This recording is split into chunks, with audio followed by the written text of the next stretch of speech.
It's still a small farming community surrounded by cornfields. Its population is still under 1,000, and it's still all white and all Christian. And though Jane Elliott has continued to teach her lesson in discrimination, there's been little outward local reaction. No objections from school authorities or the parents of the 300-odd students who have by now been through it. Okay, let's get in a circle. The reunion of her former third graders was Jane Elliott's first chance to find out how much of her lessons her students had retained. All right, now, Raymond, why? I want to know why you were so eager to discriminate against the rest of these kids. At the end of the day, I thought the miserable little Nazi. Really, I couldn't stand you. It felt tremendously evil. All your inhibitions were gone. And no matter if they were my friends or not, any pent-up hostilities or aggressions that these kids had ever caused you, you had a chance to get it all out. I felt like I was a king, like I ruled them brown eyes, like I was better than them. Happy. You know? And you did it all day. Yeah. How did you feel when you were the out group? Boy, that day after we went home, and talk about hating somebody, it was there. You hated me. Yeah, of what you were putting us through. Nobody likes to be looked down upon. Nobody likes to be hated, teased, or discriminated against. And it just boggles up inside of you. You just get so mad. Were you just angry, or was there more than that?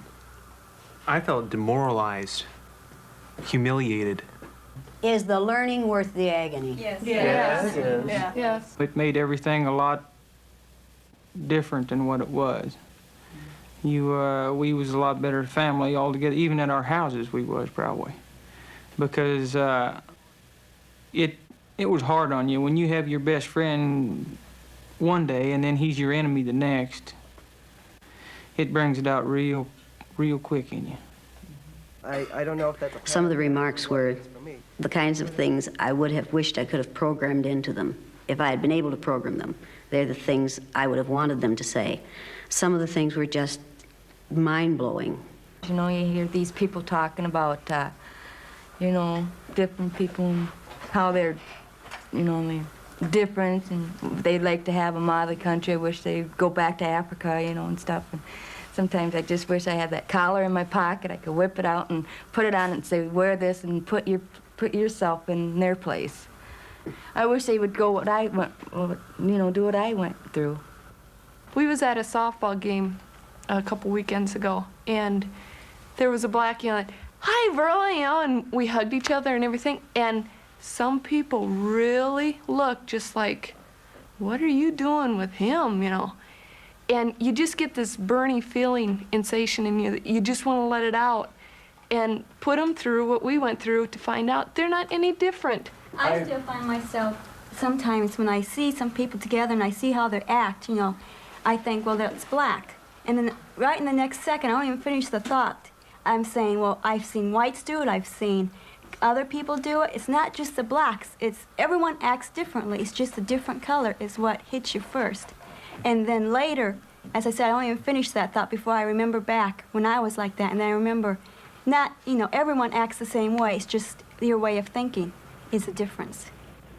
Like when my grandparents or somebody and they start talking about old times and they say the Japs and all this and that, and they start, you know, holding that against them, I think, how'd you like to have been them? Japanese Americans get thrown into this camp just because they happen to be part Japanese. You know, I just said, calm down and think about it. But when they get older, they're set in their ways and they're not going to change. When you get older? I'll be set in my ways, but they're different than their ways.